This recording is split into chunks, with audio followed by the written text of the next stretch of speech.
Prejudice, bias, and stereotypes. Let's look at these key concepts and consider how they apply to our reading of 12 Angry Men by Reginald Rose. The noun prejudice is a judgment, often negative, which is made before knowledge, thought, or reason.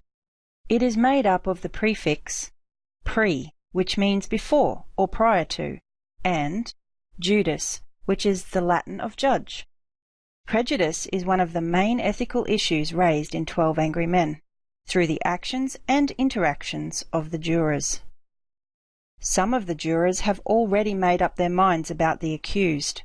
They've prejudged the boy and decided, before fully examining the evidence, that he is guilty. It is evident early in the play that jurors 10, 3, 7, and 4 have prejudged him as a slum kid.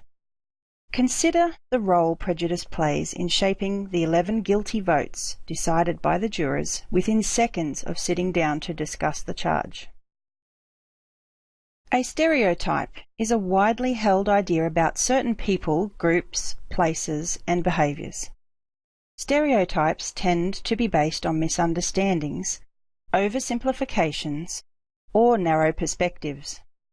Stereo comes from the Greek word stereos, meaning firm or solid, and type is from the Latin typus, meaning an image, form, or impression. So, a stereotype is a firm or solid impression that can be difficult to change and can often lead to prejudice. Jurors in 12 Angry Men make statements that are based on stereotypes. Applying stereotypes to people denies them their individuality. Stereotypical views shape the perspectives of some of the jurors in 12 Angry Men. Juror 3 expresses a stereotypical view of kids in general, and Juror 10 a stereotypical view of people who live in slums. Juror 4 shares his stereotypical ideas about slum kids. Consider whether the stereotypes presented in the play are fair or unfair.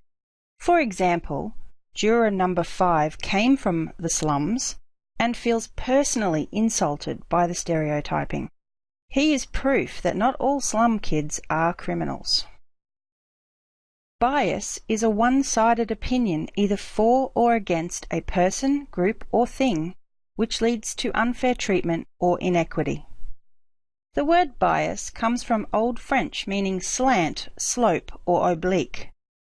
All of these words suggest a leaning or direction.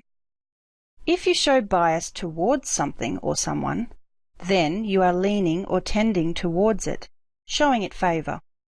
Bias against something or someone means your opinion is slanted away from showing favour.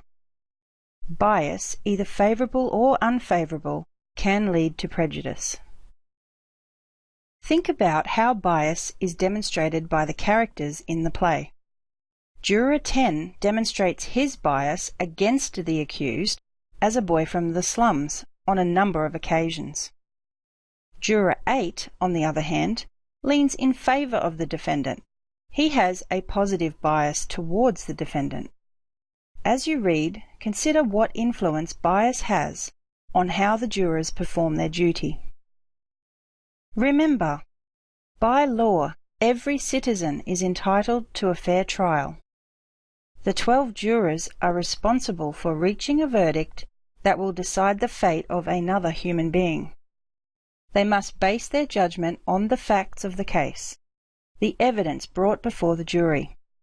However, the jury is made up of human beings whose decisions may be influenced by stereotypes or bias, both of which can lead to prejudice. Keep these concepts in mind as you examine the actions and interactions of the characters in the play.